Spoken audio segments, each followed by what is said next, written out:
You are watching Powell Press with Senator Bobby Powell Jr. We will be covering all of what you need to know from the 2021 legislative session here in Tallahassee, Florida.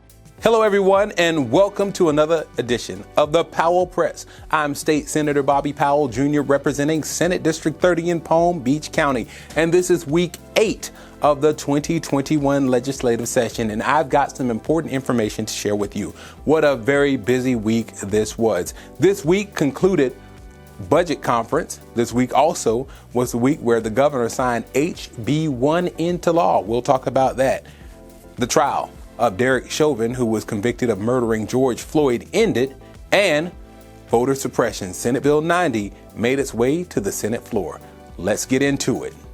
Last Friday, the conferees were determined for a budget conference. Budget conference, as you know, this year, the budget for the state will be over $95 billion. This bill, the budget, is the only bill that we have to pass in the legislature. Conference is when both the House and the Senate come together to determine what the allocations will be for the rest of the state. This process moved through the weekend and now is sent to both the Speaker and the Senate President to determine what the final budget will be before we end session. That budget will, of course, come before the members of both the House and the Senate to sit on our desks for a 3-day cooling off period before we have to vote on it. Let's get to Monday. Monday, April 19th will forever go down in the state's history as the day HB 1, Combating Public Disorder, the anti-protester bill, was signed into law.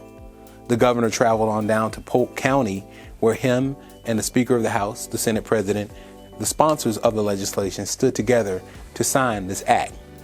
This act that the governor has called the strongest piece of anti-riot legislation in the country is also deemed one of the most disingenuous pieces of legislation that this legislature has passed. It puts in place policies that will enhance penalties on those who are protesting. The bill creates and strengthens penalties against what they deem rioters. The definition of riot has been deemed very, very broad in this sense, including 2 to 3 people. Additionally, a new definition of a new law, mob intimidation, was added. This is a very sad day in the state of Florida.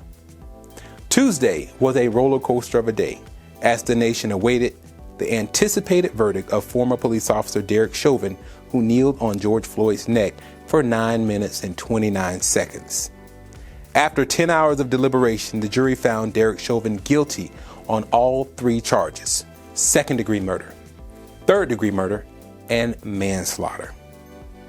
Derek Chauvin was then placed in custody as his bail was revoked, where he will await sentencing, which will happen in approximately 2 months. As the nation is focused on Minnesota, the Florida Legislative Black Caucus and its members continue to push for police reforms here in the state of Florida.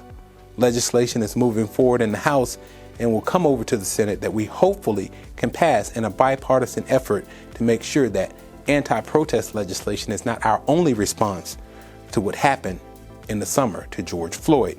And this week on Tuesday in the legislature, Senate Bill 90, the voter suppression bill, also known as the vote by mail damaging legislation, passed through the Rules Committee. It went on to the Senate floor, which was heard on Thursday. Thursday was the day that this piece of legislation was up for second reading, which was our opportunity to ask questions and discuss amendments on this particular piece of legislation. Now, this legislation does several things. Included in that is it restricts requests for vote by mail to every calendar year. It also gets rid of or limits vote by mail drop boxes. It puts in provisions where individuals must be able to give their ballot if they're going to do vote by mail to an immediate family member, which is inclusive of a grandchild.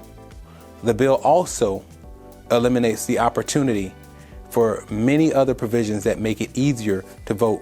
Those things that we put in place that have expanded voting are now placed on this particular piece of legislation to restrict voting. This bill was heard and will now be heard. It was heard on second reading. It will now be heard on third reading next week and voted on, where it will go to the House to see if they can pass it. There are a couple of problems. The House version of this piece of legislation does not match the Senate version. In order for this bill to move through the legislative process and go to the governor's desk for signing, it must pass in both the House and the Senate, and it must be the same version. Right now, the Senate version is different from what the House has. And in order to get it to the governor, we're going to have to match. We will see if that happens next week, because that is the week in which we will pass it in the Senate. Of course, I'm against this legislation, so are many of my colleagues. So stay tuned next week as I let you know what happened in final passage of Senate Bill 90. On Thursday, I passed Senate Bill 848, electronic legal documents, off the Senate floor. This bill amends prior legislation for how online notaries witness documents via audio-video technology and conforms to the language of the original 2019 bill. This bill passed off the floor unanimously. All right, and that is it for this week's edition of the Powell Press, Week 8.